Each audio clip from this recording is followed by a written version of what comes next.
telling the guy, the problem is you're on the phone with these great ideas, you got great statements, you know, you sound deep, but your life does not model anything you're talking about.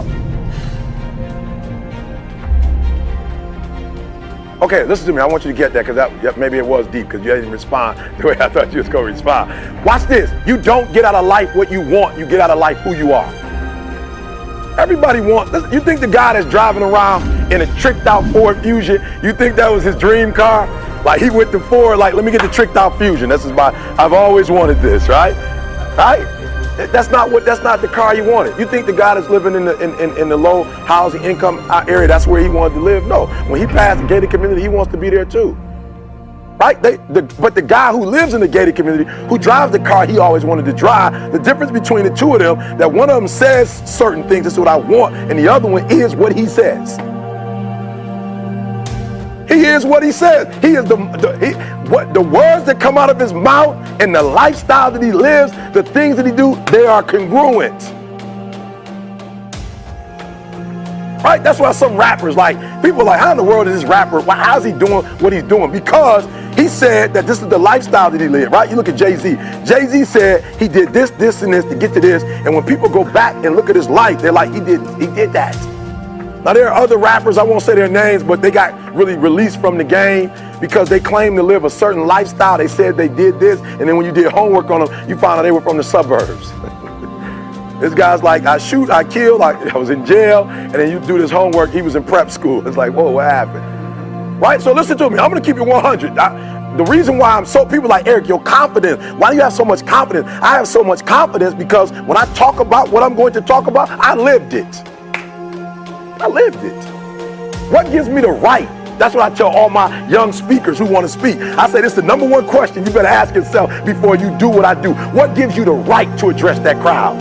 What gives you the right? Not if you're talented, if you can speak. What gives you the right to stand before successful people? You want to speak in the NBA. What gives you the right to talk to an athlete who represents 1% of all the athletes in the world? What gives you the right to talk to him? What gives you the right to talk to a 4-time NBA champion? What gives you the right? I need to look at your life and see how you got the right to talk to this guy.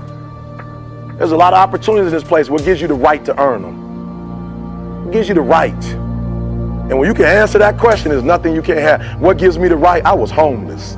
I slept in abandoned buildings, and I own a company that's $1 million. We're right here at the million mark in 2 years.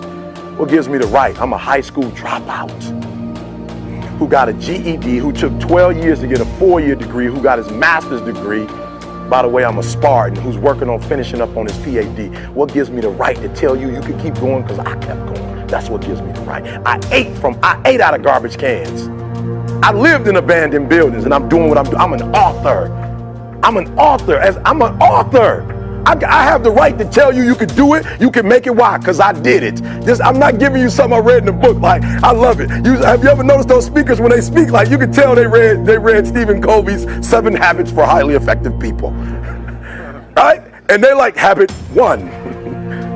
I'm like, how you gonna, that's Stephen Covey. Like, he has the right. What do I mean by right? Write this down. Sweat equity. Sweat equity. That means Stephen Covey has the right to tell me these 7 habits because he's went through sweat, blood, and tears to come up with those 7 habits. Those 7 habits didn't come from him sitting in the classroom somewhere. Those 7 habits came from living, from life. What does it take to be successful? Can I be real with you? You can go to any bookstore and get what it takes to be successful. You can get that. You can go to any bookstore. Somebody wrote about it. The challenge is not what does it take. The challenge is, do you have a heart to do what it tells you to do? Can you make the sacrifices? Listen to me very close. I guarantee you, there's probably a book called Success for Dummies that breaks it down real plain. But what makes a man get up at 3 o'clock in the morning versus a man that gets up just in time to go to work? It's not that the guy that has to be to work at 7 o'clock who gets up at 6:30 to be somewhere at 7. It's not that he doesn't know that if he gets up at 5 o'clock, he could probably be better. The problem is he don't have a heart to get up early. He don't have the discipline to get up early. It's not the knowledge that he lacks, it's the heart.